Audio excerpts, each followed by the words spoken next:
G'day all, welcome back to the channel. This is the Volantex RC Phoenix 2400. It's a 2.4 meter wingspan glider. I bought the PNP version. You can get it in kit version as well if you want to put your own gear in it, but I decided I'd get the PNP version that has all the servos and motor installed.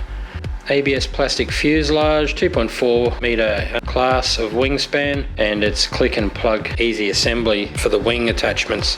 Plan will be to get a SpeedyBee F405 wing, flight controller for it, and all the other goodies that are needed as well to make this a good FPV platform with the flight controller. So what we'll do, let's pop it open, have a look inside the box. I haven't actually opened it yet, so it'll be the first time for me as well. Everything's pretty well packaged up here. So that's how it's all come in. It looks well packaged anyway.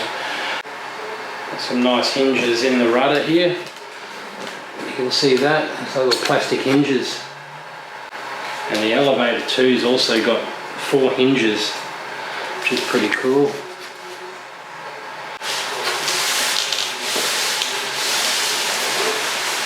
Yes, there's your wings. These are big wings, I must say, they're big wings. Got 2 servos, one for the flaps, one for the aileron, and they're also hinged too, so everything's got its own little hinges. 3 hinges in the elevator, in the aileron, or a flap, that'd be an aileron, that'd be a flap there. 2 spars by the look of it. Bit of an off-white compared to the wing. Hope you can see the difference in the colour. So it's not as vibrant white, the fuse, as the wings. Little wheel on the back, it's rubber, little rubber wheel. Interesting piece. You can actually take it apart too. You've got a heap of screws up the side here, so it looks like you can take it apart. We've got 2 servos here. I'm not sure whether they're metal or plastic. So the elevator's one piece, one servo, and the rudder's the other. Alright, so the fuse is here. The other piece, it's under here. I actually thought that was a full piece, and you swapped it with your platform for your FPV system here. So that's it there. Got a little latch. Okay, so you've got a little latch here. Pull up on that. So you've got a pretty spacious cabin in here. Plenty of room for a battery. A decent sized battery too if you really wanted to. I don't know if I'm going to go that far with it, but being a glider it should glide for a bit. The cables in here, I'm just going to have to sort out which is which. Are they labelled? I think they're labelled too. Channel 4, well this is labelled just for plugging straight into your receiver. Channel 2. So just for a simple setup, it's all labelled for you anyway. If you don't want to put a flight controller in it, that's pretty simple. ESC is underneath this here. I can't see what it is, what type of ESC it is. It looks like you can get to it. There's this platform here that your battery sits on. So if you ever have to change your ESC, which is pretty much right under this Velcro tape here, you've just got the 4 screws in this board to take out, and then it should just pop up.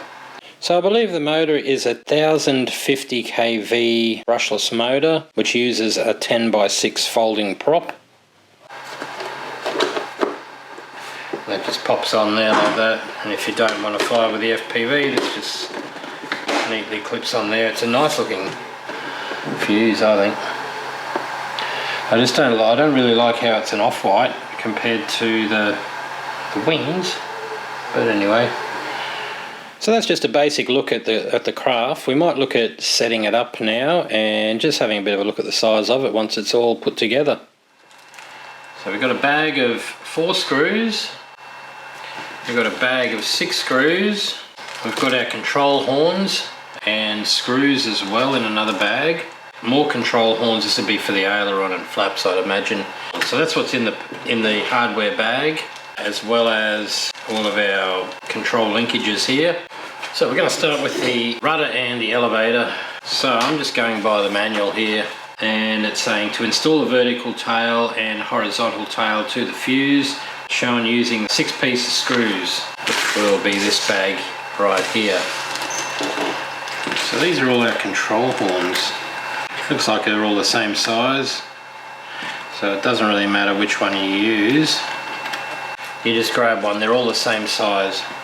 Alright, it's showing we're going to be facing it with the flat edge of the horn facing towards the front of the plane. So it's going to go in a bit like that.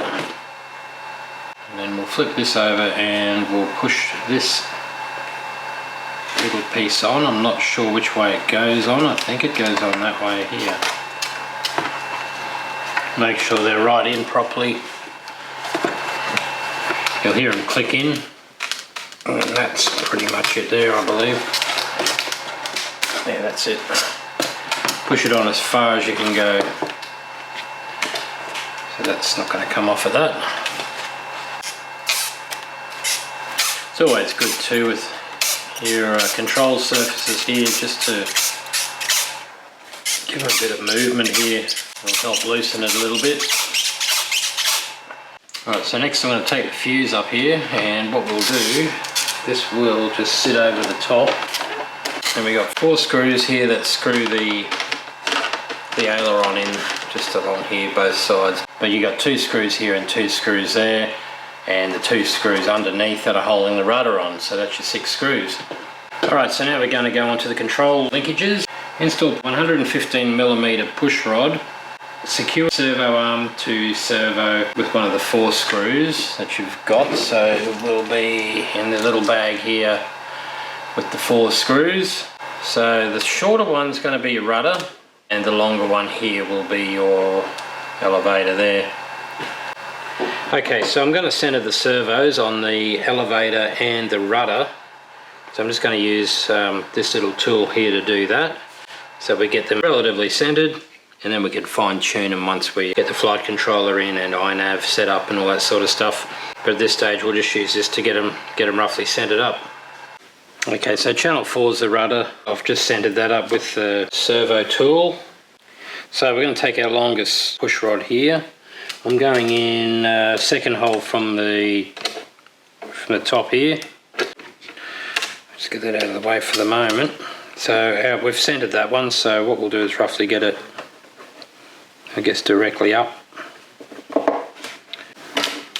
And for this one I'm going to put it, okay, that way. Putting it from the 3rd hole down from the top. Okay, so that's centered there. It's pretty good. I'm not going to know what that's going to be like until we get it in the air and make the final adjustments once it's up in the air. But it's within the ballpark. Okay, we're going to do the same now to channel 4, which is the rudder. Step 4, it says secure the clevis to the hinge control horn by the 2nd hole counted from the horn edge, and then tighten with the rubber ring. So we'll stick the rubber ring back on there. It's not a great deal of room for a big plane, to be honest. So that's good. And I think I'll go in from the 3rd hole from the top on this as well. The thing is, the manual shows different control horns to what's in the package. So it's going to be a little bit of trial and error here.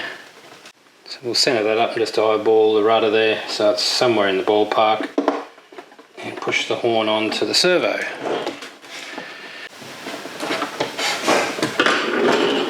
So that's both linkages sorted out. I'll just test the rudder now with the servo tester now. Again, you can hear the creaking. Really do hope that settles down, because that's going to annoy me. So yeah, could go back the other way a little bit. I'll adjust that one off camera, but yeah, it's a little bit out. I've just got to bring it back around just a tiny little bit. The closer you get everything now will make it a lot easier when you're doing your fine tuning, especially with your maiden too. So you want to get things as close to, you know, exact as you can. I'm gonna have to put something on though, maybe a little bit of oil, maybe a bit of Singer oil or something like that might be good.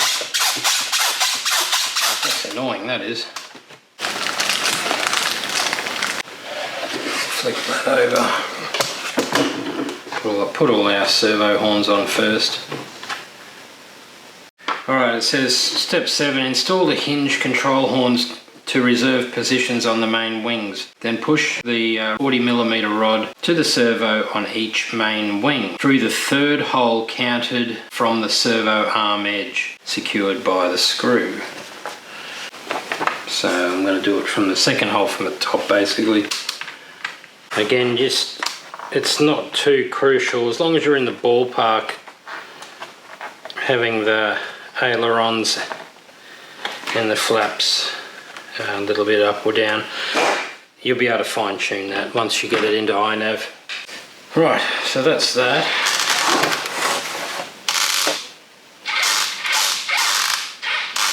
Very creaky those hinges, I must say.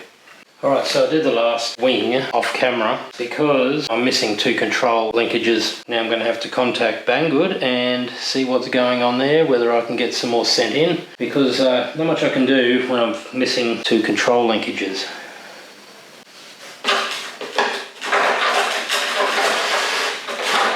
So as you can see there, sort of 2, I don't know what the idea is with this short bit of spar here. It's wide up length. Push the wing gently into the 2 spars, making sure that it's fully connected. When it is, you will hear a click to sound that it's been secured well. The wings just clip in like that, so that's a full size. It's a pretty big plane. It's a real shame though I can't complete the build because of the 2 missing rod ends. The whole project's going to be on pause until I can get a new lot of rod ends, but I will continue with the electrics and all that. I've looked over in the box and they're the only ones I can't find. They're 40mm rod ends, so I'll have to contact Banggood and just see what they can do there with me. Hopefully they can send another one pretty quick, or another couple pretty quick.